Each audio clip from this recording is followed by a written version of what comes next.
When this was put out on the website, there were 3 words stated: integrity, intuition, and intention. So we're going to talk about those 3 really quick, and then we're going to move on to a fun little project. A really big part of Feng Shui is a shift in energy. It's also knowing who you are, who your space is, because your space reflects you. It is your outer layer, it is your outer skin, and unless it's healthy, you won't be, and it will reflect that. You will see that in your home. So, on the integrity side, here's how to deal with integrity. Be honest with yourself and know who you are. I can walk into a home and I'll say, do you have any issues or challenges? Because Feng Shui is very personal. Do you have troubles like with relationships? How's business doing? How's your health? How's the whole family? And then I walk into a bedroom and I see certain things and I say, you never mentioned any sleep problems. You have them. And they go, oh yeah, I don't sleep good at all. And I had to see their bedroom to know that they didn't sleep. Like, they actually didn't know. They're so comfortable in the pain. So I want you to be honest with yourself and what's going on in your home and your family and basically your life in general, because that's really important to know how your house can help you or how it can challenge you, okay? Another good one. Oh, I love this one. Oh no, we don't have any health problems in the family. I walk in the front door and smack right in front of me is a staircase. A staircase going up and down in the center is usually digestive problems, because what happens to the energy in the house, it races up and it races down, it doesn't know what to do. And so that energy doesn't stop, it just keeps moving, and that can create digestive problems in your body. It's the center of your body.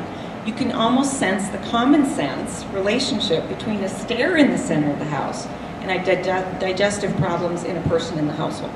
Okay? Now, it is possible someone can have that and not have any problems. You say, how can that be? It's also your energy level. So, what type of person are you? How much can you handle as a person? So we'll go through some of that with you tonight too. So integrity, be honest with yourself, okay? And really research that. Intuition, the intuitive side of who you are. I'm going to tell all of you right now, you all already know this. You can walk into a space. Have you ever walked into like an open house? Like, oh come on, some of you shop open houses, right? It's a Sunday recreation. Okay, so you walk in the house and you literally walk in, and I've been the realtor standing in there watching people walk in, go 6 steps, go like this, turn around and literally run out. Like they already know that the space feels awful and they can't figure out why. Or they'll go into certain rooms and they'll freak out. Or, oh Lord, if you have a messy one, that's really fun. You know, it's like, how do people handle the space and how does it feel? You know, I don't have to tell any of you the first 2 principles of Feng Shui. Everything that's broken or not repaired in your home needs to be immediately. How would you feel if you're broken and not repaired? So think about your house as your outer body. That has to be all repaired, okay? So is your house. I'm talking even a light bulb. Believe it or not, that socket was put there for a reason, and it needs to serve its purpose. And if it's not serving it, your house is almost as confused as you are. And when you walk in that room and that light bulb's out, you feel it. If your desk is a cluttered mess, you feel it.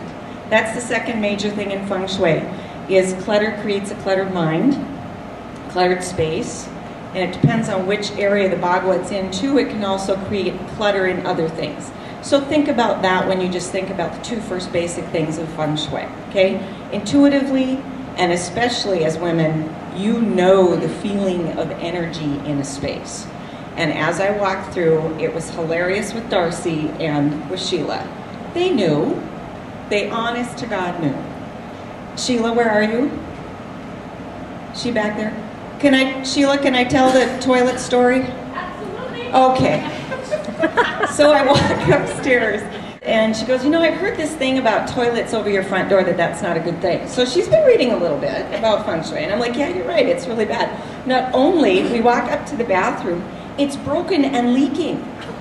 And above the front door. I'm like, you just piled on 3 things on top of 1. And you know what leaking means? Water is money. I said, where are the finances leaking away? So hello, guess what Sheila's got? A new toilet. So we have a new toilet in the house. Besides looking good, not leaking anymore, we also had to adjust for the fact that it's over the door. So we did another adjustment too. So I'll tell you more about things. I'm back now. Doesn't it feel better? Oh. See, it just feels better. So I'm Yes. saying that your intuition and your feelings really do work for you. And so I am about not necessarily going house to house in Fargo-Moorhead in the world and feng shuiing homes and fixing spaces and fixing lives. It's about you doing it for yourself. So that's going to be the process here. I want you to learn something. I want you to go home and do some of this, okay? Intention. Everything with feng shui is intention. Unless you make an adjustment and it's in your thought and in your mind every single time you see it and you know it, that's what it's about. You've heard the law of attraction, how powerful your thoughts are.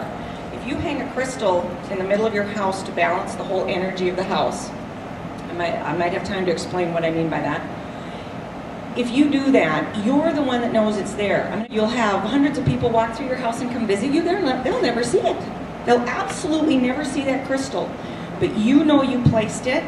You put a thought and an intention behind it to cure or handle a challenging issue in your life or in your family's life. And you're the one that knows. It immediately changes your thought. It immediately goes the direction you want it to.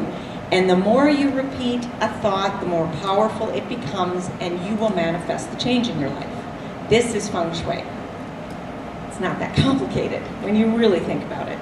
Okay, so that's the intention. So I'll teach you a little bit too about how to set intentions and how that works in feng shui. It is also a very sacred practice. So it is something where we take this very seriously, that part of it. The rest of it we have a lot of fun with. Okay.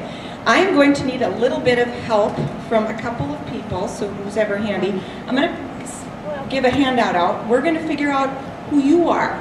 There are 5 elements in feng shui, so we're going to figure that out. It's water, wood, fire, earth, and metal. As we're doing this too, when we figure out these 5 elements, the fun part about this is, and I'll explain how this works too, on who you are at the moment, and what you might be like in 5 years or what you were like 5 years ago. So you get to use all of them at any time throughout your life. So is everybody doing okay with it? Like, anybody have any questions, or we're all on track and just filling in numbers?